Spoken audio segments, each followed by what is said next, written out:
Alright, so for those of you that don't know, Mega Evolutions are actually coming out soon. So with that being said, I thought it would be the perfect time to actually release my video on my raid guide.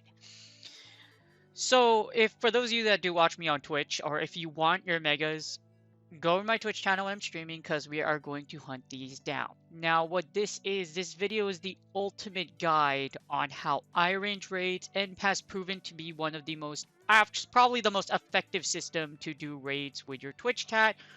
If you are out and about like I am, actually actively finding raids and you are looking to do the most raids out of one egg.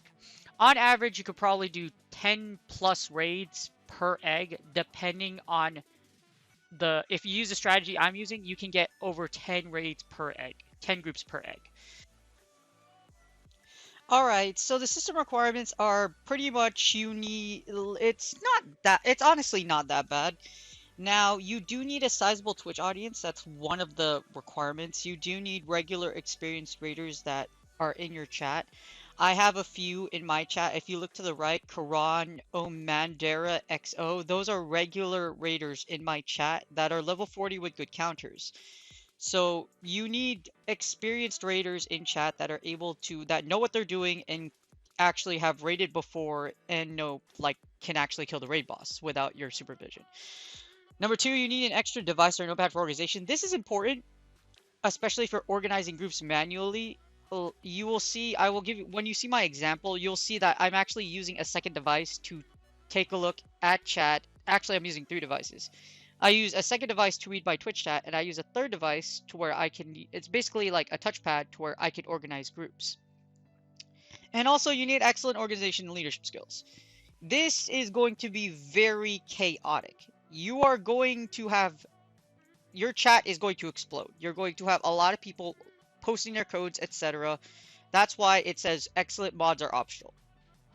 Your mods will be integral in helping you out with those that miss. For example, if someone misses a group, you added the wrong person, etc. Mods are extremely helpful in helping you organize. Like I said, this is going to be extremely stressful and chaotic. If you aren't used to doing this, I would do a bunch of practice lobbies before you actually do anything. And of course, you need remote raid passes. Alright, now here is the carrier system. This system uses players with raid experience and optimal counters to essentially carry the lobby that you throw them in.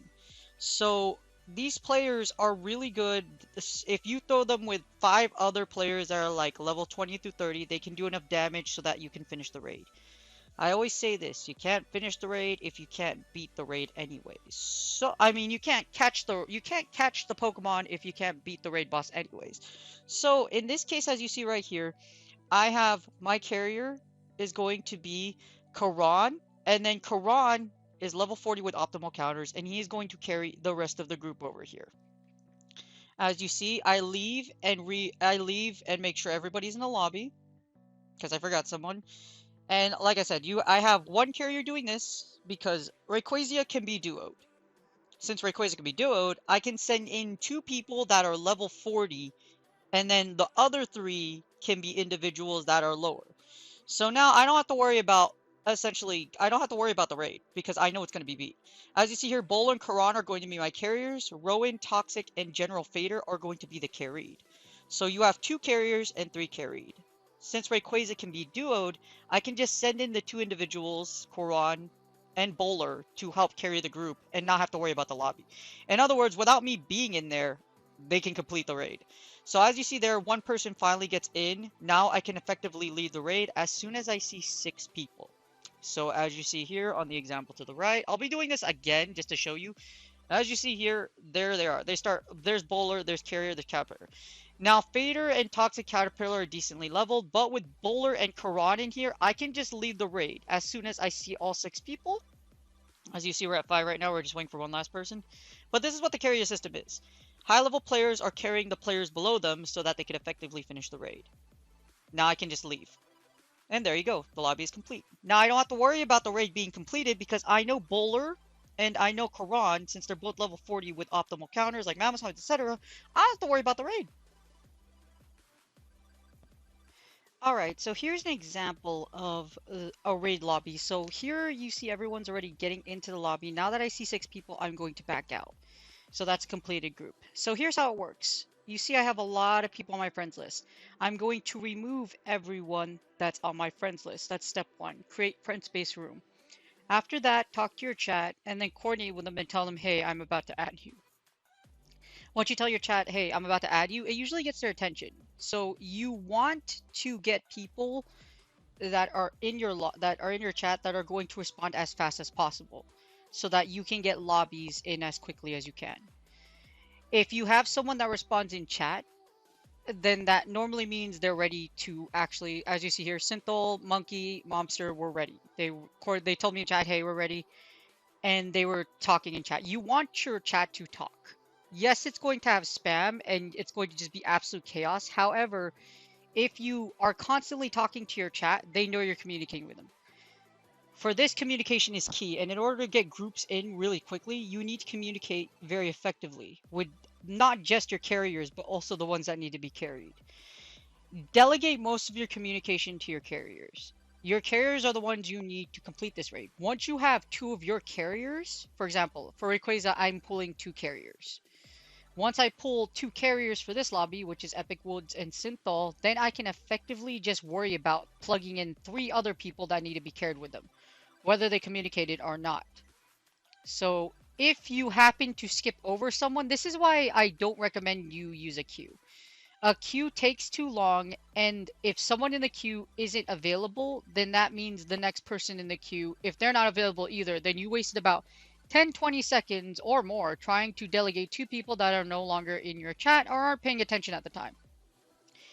Like I said, the key is speed. As you see here, 6 people right away. Now that I've communicated to everybody in my chat, I have everyone added. I do 2 double checks. I communicate in chat, and then right before I'm sending everyone, I call out all their names. And after calling out their names, that gives them the cue that I'm sending the invites. Like I said, there's pull your carriers first and then arrange it that way. Don't make a large queue where you try to have everyone get a turn. The ones that are paying attention are the ones that are going to join the lobby fast. As you see here, I sent their invites extremely quickly. Now I'm just waiting for the other 5 to come in. Now I can expect anywhere within 10-20 seconds. I give them about 10-20 seconds and you should see all 6 of them arrive in the lobby very shortly. So as you see here, I'm just healing all my Pokemon, and then very shortly you will see there's 5. Now we wait for 1 more.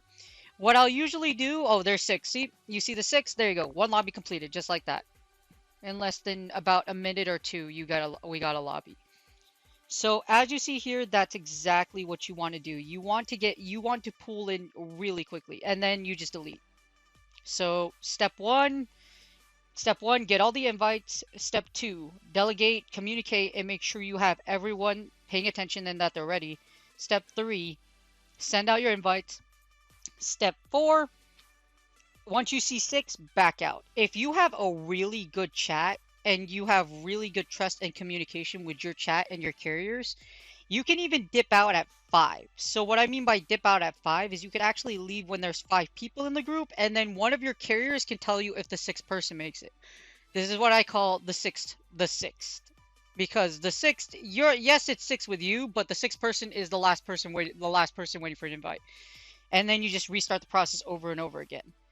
As you see, because the Pokemon Go doesn't have a sort system with its friend system, you have to be really tentative about who's in your lobby, and being more familiar with your lobby and your carriers makes this 10 times easier, because you can identify who's sending these friend requests to you. You already know that they're your carriers, so you can just pull from your carriers and then you just sort everything out.